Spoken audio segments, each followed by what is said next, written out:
សៀមរាបប្រៀបថាណោសតកាលខ្ញុំប្រតិព័ន្ធការបាត់ដំបង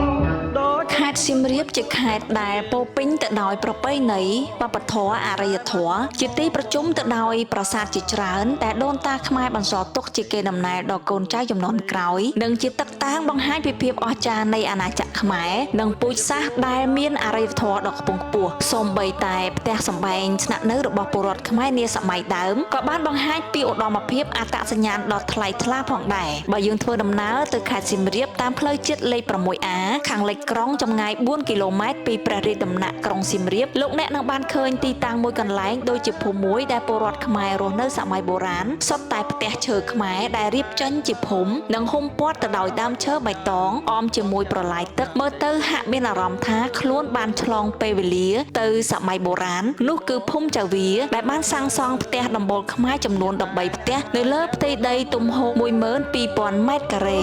ជួយផងយើងអាចសម្គាល់មើលឃើញភាពខុសគ្នានៃផ្ទះនីមួយៗតាមរយៈដំបូលផ្ទះដោយដែលយើងបានឃើញនៅសល់ដល់បច្ចុប្បន្នមានផ្ទះដំបូលប៉ិតផ្ទះរោងឌឿងនិងផ្ទះដំបូលខឹងជាដើមប៉ុន្តែផ្ទះមួយប្រភេទទៀតដែលបានបាត់បង់មិនឃើញមានវត្តមានសាងសង់ជាយូរលង់ណាស់មកហើយនោះគឺប្រភេទដំបូលផ្ទះខ្មែរ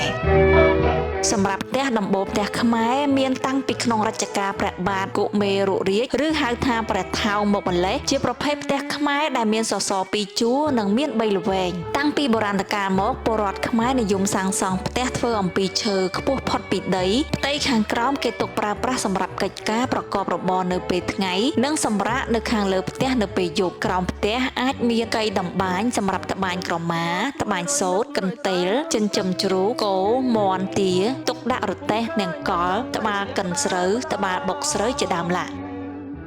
ផ្ទះខ្មែរមួយចំនួនមានលក្ខណៈតូចដែលมันអាចឲ្យប្រារព្ធពិធីមង្គលការបានសម្រាប់គូស្រករថ្មីដូច្នេះហើយទើបមានប្រពៃណីតមកពីបុរាណនៅពេលគេលើកកូនស្រីឲ្យទៅបុរសណាម្នាក់តម្រូវបង្គាប់ឲ្យកូនកំលោះនោះសាងសង់ផ្ទះថ្មីមួយសម្រាប់កូនស្រីដែលជាអនាគតភរិយារបស់ខ្លួនក្រោយពីរៀបការរួចឪពុកម្ដាយនឹងប្រគល់ផ្ទះថ្មីនោះទៅគូស្វាមីភរិយានេះរស់នៅតែម្ដង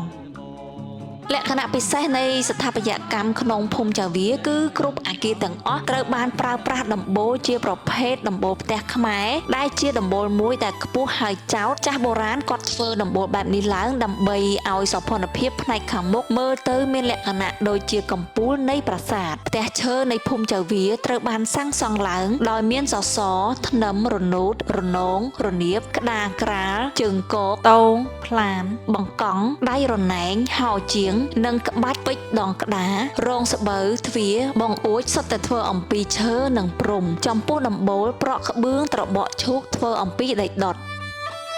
បន្ទប់ទឹកមានការច្នៃប្រឌិតឲ្យមកជាសម័យទំនើបបន្តិចដើម្បីផ្ដល់ភាពងាយស្រួលនិងមានផាសុកភាពក្នុងការប្រើប្រាស់ជាការសម្របទៅតាមសម័យបច្ចុប្បន្ននិងផ្ដល់ភាពងាយស្រួលដល់ភ្ញៀវដែលមកស្នាក់អាស្រ័យផងដែរផ្ទះទាំងអស់ត្រូវបានសាងសង់បែរមុខទៅរកស្រះទឹកមួយដែលបង្កើតចេញពីចង្វាយក្បាច់ភ្ញីវល្លិសណ្ដែកសន្ធឹងតាមបណ្ដោយដីដែលមានឈ្មោះថាស្រះមុចលិនការសាងសង់ផ្ទះនីមួយៗដោយបែរមុខទៅរកស្រះទឹកនេះគឺចង់ថែរក្សានៅទំនៀមទម្លាប់នៃការរស់នៅរបស់ប្រជាពលរដ្ឋខ្មែរពីមុនដែលពួកគាត់តែងតែសង់ផ្ទះបែរទៅរកប្រភពទឹកដូចជាទន្លេអូរប្រឡាយបឹងបួជាដើមឡា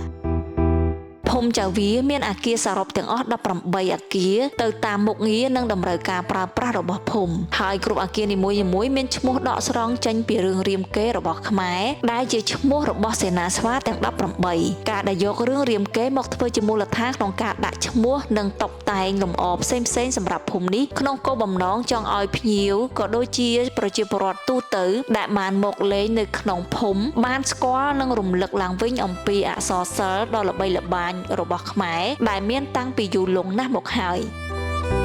ភូមិចាវីមានគោលបំណងថែរក្សាសំណង់ស្ថាបត្យកម្មខ្មែរដែលធ្វើអំពីឈើសិល្បៈវប្បធម៌ខ្មែរចម្លាក់ក្បាច់ខ្មែរធ្វើពីឈើស្ពាន់និងគំនូរបុរាណម្ហូបខ្មែរព្រមទាំងបង្ហាញអត្តសញ្ញាណជាតិទៅកាន់ពិភពលោកនិងទុកជាមរតកថ្មីសម្រាប់ប្រជាពលរដ្ឋខ្មែរនាសម័យបច្ចុប្បន្ននិងជាការបំផុសគំនិតឲ្យយុវជនជំនាន់ថ្មីបានផ្ដល់និងយល់ដឹងអំពីតម្លៃនៃបេតិកភណ្ឌដ៏មហាសាលរបស់ខ្មែរមួយនេះ